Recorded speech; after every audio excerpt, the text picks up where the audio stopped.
मेरा नाम आयशा है। मैं 20 साल की हूँ। मैं फैसलाबाद में रहती हूँ। मैंने जब इंटर का इम्तिहान पास किया तो मेरे वालिद साहब ने मुझे आगे पढ़ने की इजाज़त दे दी। मैंने कॉलेज जो कि एजुकेशनल था उसमें दाखिला ले लिया। मेरे वालिद साहब ने मुझ पर भरोसा करके मुझे कॉलेज जाने की इजाज़त दी। जब मैं वहाँ पहुँची तो मुझे वहाँ का माहौल अच्छा लगा। जैसे जैसे दिन गुजरते गए मुझ पर बहुत सी नई चीज़ें आश्कार होना शुरू हो गई। हमारी क्लास में एक लड़की जो कि बहुत खूबसूरत थी। उसका कद लंबा और दुबली पतली थी। उसकी आंखें भी बहुत खूबसूरत थीं। एक लड़के में दिलचस्पी लेने लगी। पहले तो सिर्फ वो दिलचस्पी लेती थी, मगर आहिस्ता आहिस्ता हमने लड़के को भी उसमें दिलचस्पी लेते हुए देखा। उन दोनों की वजह से क्लास का माहौल बहुत खराब हो रहा था। वो लड़की काफी पढ़ने वाली थी, मगर जब वो इस लड़के में दिलचस्पी लेने लगी तब से उसकी पढ़ाई की तरफ तवज्जो भी कम हो गई थी। इस लड़की के दोस्त भी उसका साथ देती थी।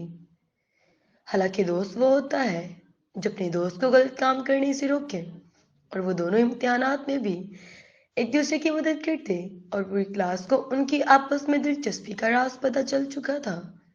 बस अब देर थी तो उस्तादा तक ये बात पहुंचने की। ऐसी बातें छुपी तो नहीं रह सकती। हम सब ने इस लड़की को बहुत समझाया कि तुम्हारे माँ बाप ने तुम्हें इस कॉलेज पर भरोसा करके भेजा था कि तुम आला तालीम हासिल कर सको और उनका नाम रोशन कर सको, मगर तुम क्या कर रही हो? ऐसी उम्र में हमें अपने नफ्स को अपने बस में रखना चाहिए। ये नफ्स ही होता है जो हमें बहुत से बुरे कामों की तरफ ले जाता है। बहरहाल काफी अरसा तक ये बात क्लास में गर्दिश करती रही, मगर एक दिन आया कि उस्तादों को भी उनके बारे में इल्म हो गया, क्योंकि वो उनके सामने अपनी दिलचस्पी का इजहार करते थे।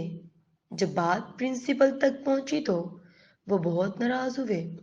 प्रिंसिपल ने उन दोनों की माँ बाप को कॉलेज में बुलाया और उन दोनों का नाम कॉलेज से खारिज कर दिया। इस तरह ना सिर्फ कॉलेज में बल्कि माँ बाप के सामने भी दोनों की कोई इज्जत ना रही। जब हमारे माँ बाप हम पर यकीन करके हमें किसी जगह पर भेजते हैं तो हम पर भी लाजम है कि हम उनके इस यकीन को कायम रखें। सबसे बड़ी बात इस उम्र में अपने नफ्स पर काबू रखना चाहिए ताकि हम बुरे कामों से बचे रहें। एक लड़की के लिए तो बहुत लाजिम है कि वो अपने माँ बाप की इज्जत को कायम रखे। एक लड़की की इज्जत अपने हाथ में होती ही है। अब चाहे तो वो उसे गवा ले और चाहे तो उसे संभाल कर रखे, ताकि हम उसके माँ बाप को किसी के सामने शर्मिंदा ना होना पड़े। हमें चाहिए कि हम अपने नफ्स को अपने काबू में रखें और कोई भी ऐसा काम ना करें जिसकी वजह से हमें और हमारे वालिदैन को इस ज़माने में रुसवा होना पड़े। अल्लाह हाफिज़।